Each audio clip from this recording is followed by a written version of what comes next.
Hey Damon, this is Manny with Classic Auto Repair. I wanted to go over the items on the Eldorado. We've made it to a stopping point on the car and just wanted to do a review of the repairs that we've made on the car and where we're at, and probably have you out here to kind of, or call me to make some decisions on some of the items that we have left. I'm just going to run down the list of repairs, just going down the same invoice that you'll have a copy of when I send this. First thing we have is replace the carburetor. We installed a new carburetor and tuned it. Did a tune-up on the car. Replaced the distributor because it was causing issues there. So you've got a new carburetor on here. Carburetor has a new electric choke, which is hooked up to the ignition. When the key is turned on, the choke activates. We also put a fuel pressure gauge that tells you when that says 0, either the fuel pump is not operating, which we put an electric fuel pump on the car, or it's out of gas. So that's kind of good for diagnostics on looking at that gauge. We worked on the brake system. We put new rear brakes, wheel cylinders on the front. We installed a new master cylinder, new rotors, new bearings, calipers.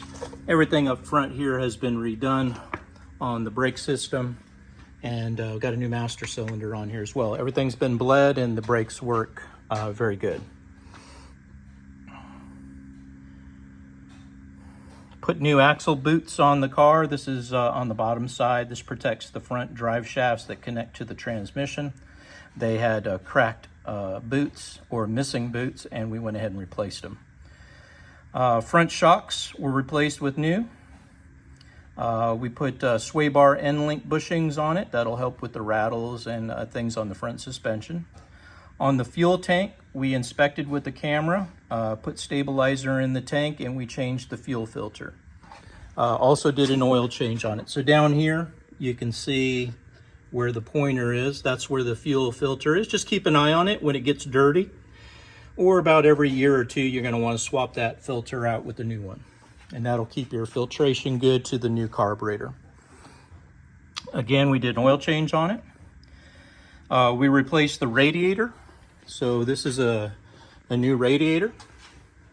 It's a 4-row high efficiency. This is the best you can buy. I connected your electric fans that you had on here. I rewired them and connected them to new relays over here on the right fender. So these relays energize from the battery. It gets a trigger from the ignition system. So the ignition circuit, when the key is turned on, will energize the fans, and then it provides power to the fans there.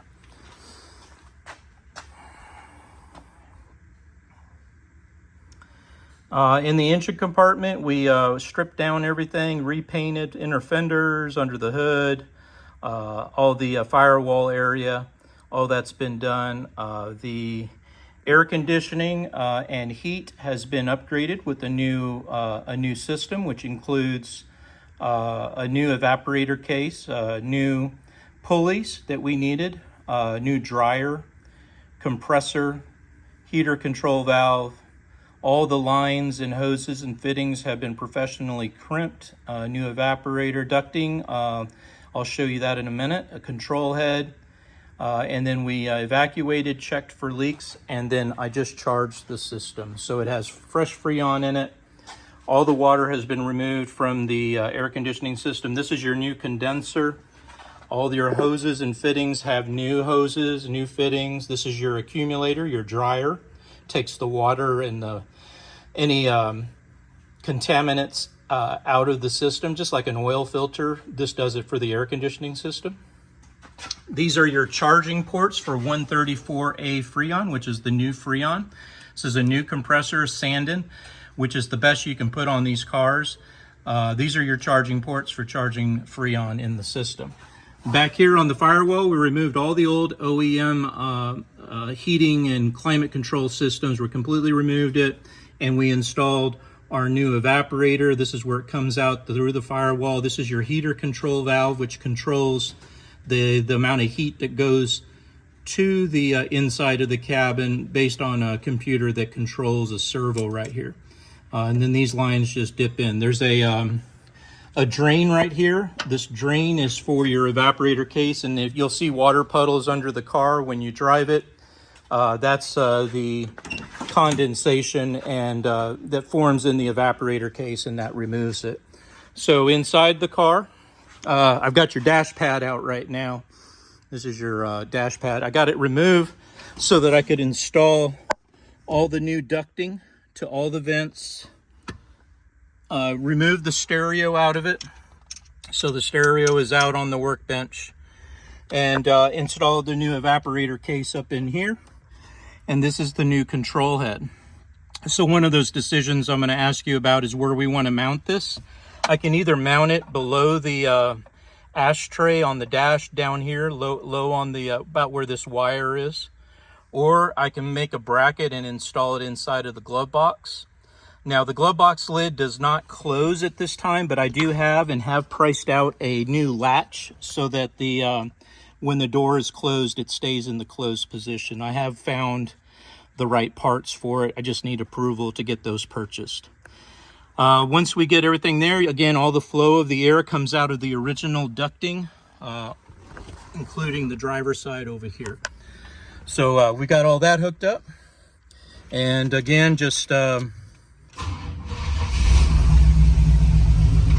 up the car there. And then I just come over here and I turn the fans to high, and I've got air coming, cold air coming out of the vents right now. So everything is working here. It goes, if I switch this from dash, I can go to defrost by turning this knob, and then the air comes out the top vents right up here. And then the other one controls heat. If you want it during the wintertime, you turn this knob to H, and that makes the heater come on. Go ahead and shut that off. Again, the air conditioning is all controlled by this control head, and we can either mount it invisible behind the glove box door, or I can put it down here for convenience and accessibility. I can put it right here so that you can reach it at any time. All right, so again, looking at this, one of the items was a stereo upgrade. I have located a stereo that is built custom to fit in the original holes. This is your volume and tuning, and very unusual radio, but we'll box this one up for you and install the new stereo into the car, and put some new speakers in there as well. And again, we'll get up inside of here and get all the wiring done. Again, all the air conditioning, ducting, and heating and defrost is all connected. All right, so let's see, what else did I have on my to-do list? Okay, so I showed you the air conditioning. We talked about the stereo. Leak diagnostics. Again, from what I can tell, the leaking is coming from the windshield. Of course, we've had some damage over here. This windshield is old. It already had cracks on it. And when we get the windshield replaced, when you get the car prepped and painted, you're going to remove all this. And underneath here where this rust is, cleaning all that, putting new urethane and a new gasket will keep the water from coming inside of the cabin and rusting your floor pans. So one of the items that you had on there was the metal work. Right now, I don't have a body shop that does any metal work. That's not going to be a couple of years out on work. So when I have a paint shop in Flower Mound that I'll recommend to you, that maybe they can get you an estimate on what it will take. And then at that time, you can look at replacing weather stripping, all the seals, going over the car, any of the trim work. We can get sourcing out for you and help you, or the body shop and paint shop can help you with that. One of the items on my to-do list was headlight doors. These headlight doors work with a vacuum motor that's located back up inside of here. It's a rubber diaphragm, and it makes the doors go either in the up position or in the down position based on the headlight switch that has a vacuum switch on it. Unfortunately, I've done research on this and I'm not able to locate a replacement vacuum motor. Only old parts are available at this time. And I'm researching to see if I can find an electric conversion, which is what a lot of these guys do on Camaros and Corvettes, is we take out the vacuum motor and we replace it with an electric motor, and then we put a switch under the dash. You flip the switch, it opens and closes. Unfortunately, they don't make a lot of parts for this particular model and year. So I'm trying to find, I have one guy that has a conversion kit, but I haven't been able to make contact yet with him on that solution. I've gone around the whole car for a safety test and checked brake lights, turn signals, headlights, horn, wipers, and I've made a list of items that have failed the safety test, and that is this list right here. So brake lights were good, headlights were good. The park lights, you have a fault in one of the clearance lights. I can check that out for you and come up with a solution. The turn signals, I haven't got far enough into it yet to find out why the turn signals don't work. Dash lights are okay. Wiper is okay, but we don't have a washer. So on some of these items, before I just assume you want me to fix it, I got to be respectful of your budget. So we'll discuss these items and what you want me to repair or diagnose further so that we can find a solution. Obviously, when you do the interior, we can look at seeing about a dash pad, some kind of cover or a replacement piece for this entire dash pad on the car. I did try to find a turn signal switch. It's not available, so I'm hoping that I can make the repairs on the turn signal system the way that it is. But going down the list, power windows. When I did the test, you have slow moving motors in all 4 locations. I recommend servicing, cleaning, and lubing the channels, which will help increase the speed and help with the drag on those original motors. Now, I was able to find a couple of the motors. I think 2 of them are available. 2 of them I'm still trying to source solutions and pricing for those, so I'll get back to you on that. Power door locks do not work.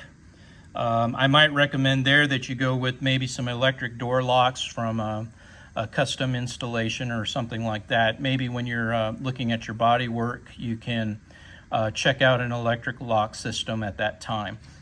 We don't have any dome lights in the car. One light comes on the dash when you use the headlight override switch. So when you turn the headlights all the way over to the right, you do get one of the dash lights to illuminate for entry into the vehicle. Glove box door, as I mentioned before, it needs a new key cylinder. It doesn't have any way to latch the door, so they had a piece of metal stuck up inside of there to keep the glove box closed. But what it needs is a new one of these, which will have a little foot that comes out of here and make the when you push the button, it makes this little finger close so that the door can be opened. Put a new radiator cap on it. I don't really trust the radiator caps that come from China. We usually have an overheat issue with those, so I went ahead and upgraded it to a better radiator cap at this time. That is pretty much the entire list of items. So I'll send an estimate, current estimate of what we have and what we've completed. Then I just kind of need some feedback from you on what you want me to tackle. At this point, it's running and driving. We've got air conditioning in it, brakes work, power steering, fans are working, cooling the car.